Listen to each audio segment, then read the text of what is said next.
Haunted by Shadows. A ghost story about being haunted by moving forms, shadows, seen out of the corner of Marie's eyes. I have recently had this strange thing going on, where I see what I can only describe as black shadows out of the corner of my eyes. I do get floaters in my eyes, and I know it's not this, as they are tiny and only noticeable in bright areas such as the sky. I have to be in a daydream to notice them. Recently, I moved from my old house to this house. At the corner of my eyes, I see them. About 3 months after moving in, I have started seeing these black shadows. Now they are not big and not figures. However, whenever I notice it at the side of my eye, I look and I see them. Swiftly is the word I find appropriate to describe their movement. They move and disappear. They seem to vaporize. Sometimes they can be big and sometimes small, like they are moving along the floor. But when I go to look, it's gone. The other day I was in my room in the morning, and it was a beautiful day.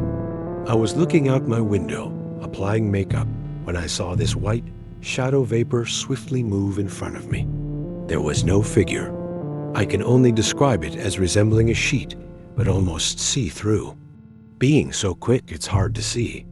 As I started typing this, I remember at my old house in winter, I was sitting in the living room with my ma'am. I was sitting directly opposite the window when we heard this big knock.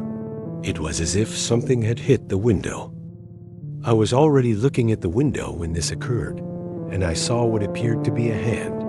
It was a mix of white and a subtle orange. I knew it was not a real human hand, as I live in the countryside, and nobody is around. My ma'am noticed my face. I must have appeared in shock because she asked me what was wrong. So I asked her if she saw it. She had looked away and missed it, but she did hear it. Anyone think these weird things could be linked? Or if it is my eyes? Or any suggestions on what this could be? I am a believer in spiritual happenings and call myself spiritual. However, I am not ridiculous about things that some people make up clearly. Snapchat Granny. Snapchat photo reveals an elderly woman ghost behind her. Then she turned and... This happened today? I was hula hooping in my bedroom with nothing but some Christmas lights on in front of me, and I thought there was a weird mole or something on my neck. I went on to Snapchat to take a photo and snapped a few before taking the last one with a strange old lady behind me. I remember inspecting my neck, then feeling like I had to look at what was behind me. And there she was. It's hard to explain what she looked like. It was creepy, for sure. She, the granny ghost, had messy gray hair, a severely wrinkled face, and what seemed to be long nails. It was as if she was in a menacing position. I quickly X'd out of the photo, deleting it forever, and I jumped onto my bed and under the covers, away from the creepy old lady I had seen. Is the house haunted? Recently, I have been afraid to go up into my room when I'm home alone. Sometimes when I go into it, I smell something foul and get random goosebumps up and down my body. Last night, around 2:30, maybe 3, something odd happened. I hadn't had anything to induce this reaction, but I suddenly, very suddenly, experienced hot and cold flashes, especially in my head. I also had the shivers. My entire body was shaking so much I could barely stand, and I could practically feel my heartbeat without even touching my chest. It was that rapid. I passed it off as some weird anxiety attack, but nothing had made me have one. I was simply lying in bed with the lights off, again, with nothing but the fairy lights on while listening to Fall Out Boy. Haunted house in Hawaii. Ghosts, shadows, and a red-eyed lady haunt Jian's home, but her family stays. 189 years ago, a house was made as the primary residence of a pig farm. The land the home stood upon was a large property that would later be sold and parceled out for others to build new homes. No one had died there that we know of, except one little boy. His death happened in the front of the house.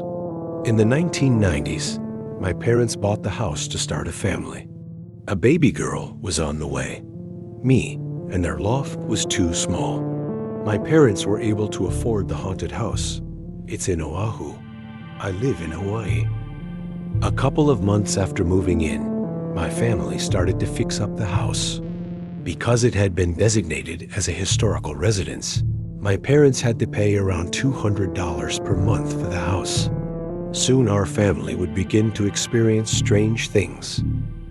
After a few months of living there, my mother and my brother were upstairs. And as my mom locked the door and played with my little brother, she heard the door shake like something was trying to go upstairs. My mother was barely frightened because she thought it was my dad, but he was at work. When I was born, I saw a lady in red. She was red.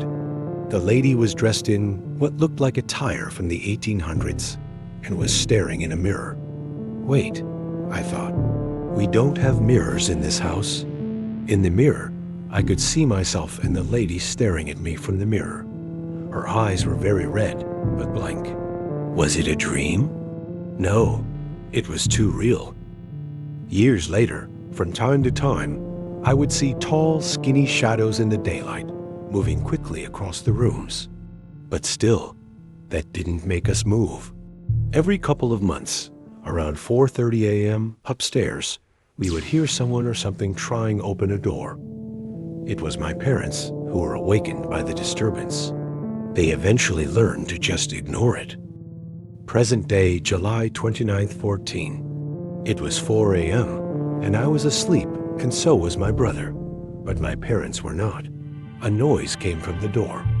It was silent.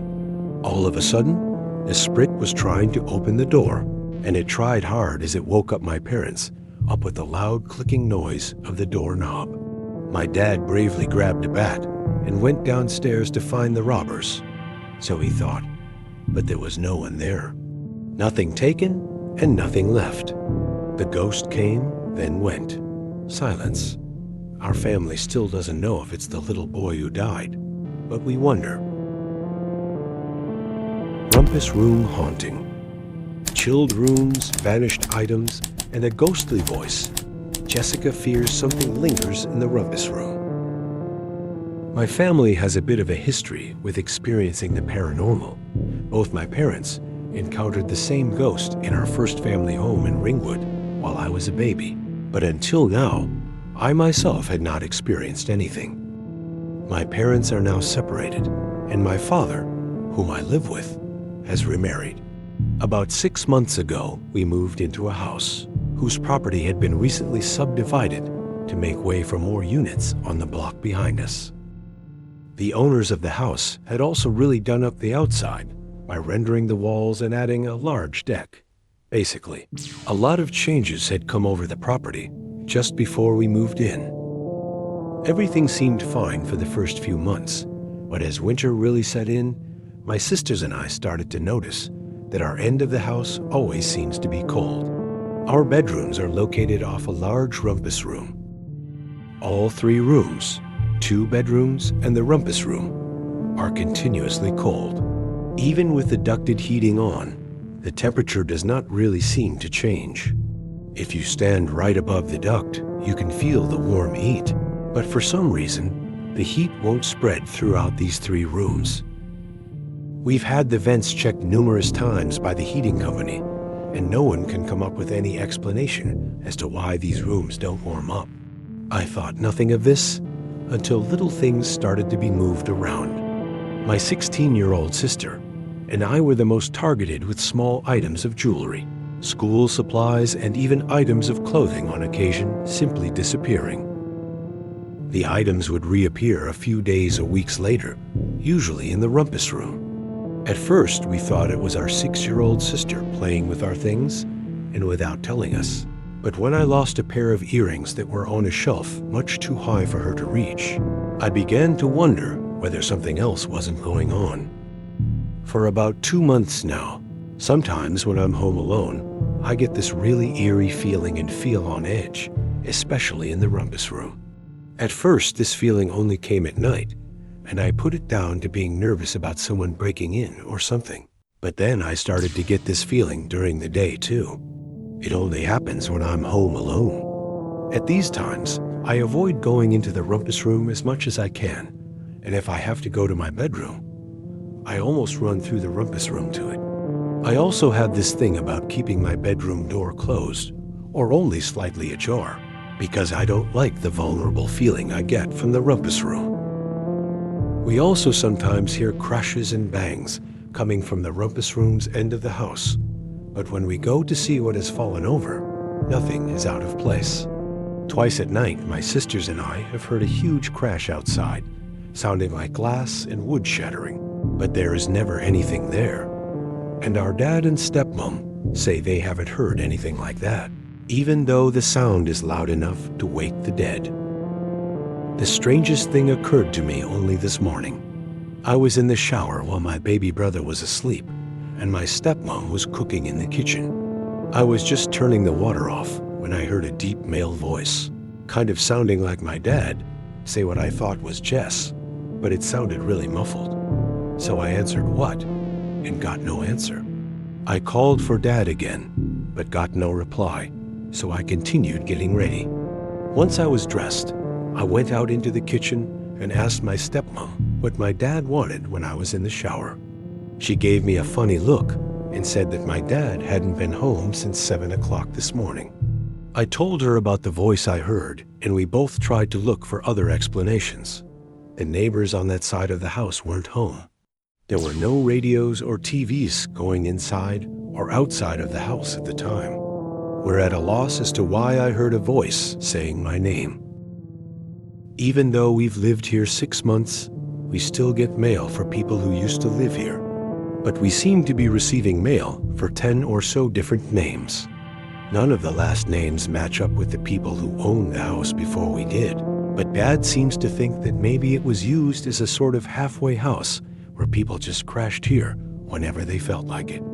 I wonder whether this is true and whether something happened in the rumpus room or one of the bedrooms off it. And if this is why my sisters and I are experiencing these weird phenomena. Not all visitors from the other side come to scare. Like this video if you believe. Subscribe for more true stories. And tell us your experience in the comments.